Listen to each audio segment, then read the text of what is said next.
নিখিল বড়ো ছাত্ৰ সন্থা এটা সজাতি দল আৰু বিটিআৰ প্ৰধান প্ৰমোদ বড়ো ডাঙৰীয়া আমাৰ দুয়ো এমপি ৰণগৰা নাৰ্জাৰী ডাঙৰীয়া জয়ন্ত বসুমতাৰী ডাঙৰীয়া আমি একেলগে কেন্দ্ৰীয় গৃহমন্ত্ৰী মাননীয় অমিত শ্বাহ ডাঙৰীয়াক আমি কৃষ্ণ মেনন মাৰ্গ তেখেতৰ বাসভৱনত আমি মিলিত হৈছোঁ আৰু তেখেতক আমি সাক্ষাৎ কৰিলোঁ আৰু এই সাক্ষাতৰ প্ৰধান আমাৰ উদ্দেশ্য আছিল আৰু কথা এইটোৱে আছিল যে আগন্তুক 2025 মাৰ্চ মাহত 13, 14, 15, 16 চাৰিদিনীয়া বৰ্ণাঢ্য কাৰ্যসূচীৰে কোকৰাঝাৰ বডোফা উপেন্দ্ৰনাথ ব্ৰহ্মৰ জন্ম ঠাইত এই পবিত্ৰ জন্ম ঠাইত দত্তমাত নিখিল বড়ো ছাত্ৰ সন্থাৰ 57তম কেন্দ্ৰীয় অধিৱেশন হ'বলৈ গৈ আছে আৰু এই অধিৱেশনত 16 বা 15 তাৰিখে মুখ্য অতিথি হিচাপে আমি তেখেতক আমন্ত্ৰণ জনাইছোঁ আৰু এই আমন্ত্ৰণৰ কাৰণে আমি তেখেতক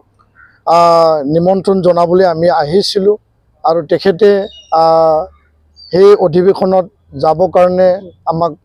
কথা দিছে। দ্বিতীয় কথাটো হ'ল যে বৰ্তমান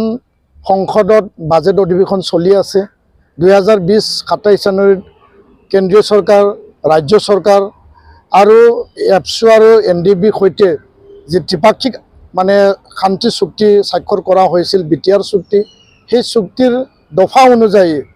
যি 125th এমেণ্ডমেণ্ট সংবিধান সংশোধনী যি বিধেয়ক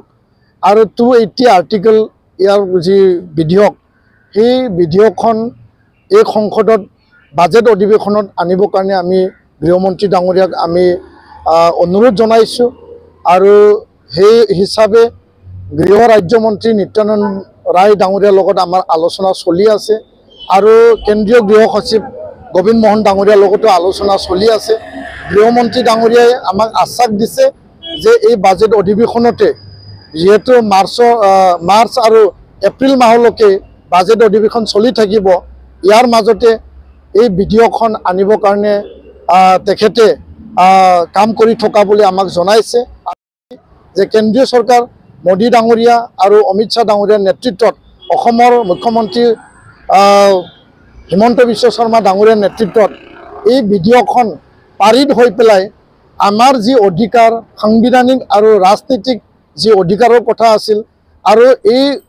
যি 6th শিডিউল মোৰ অট'নমি মোৰ ফাইনেন্সিয়েল যি কেপাচিটি তাত কথা আছিল সেইটো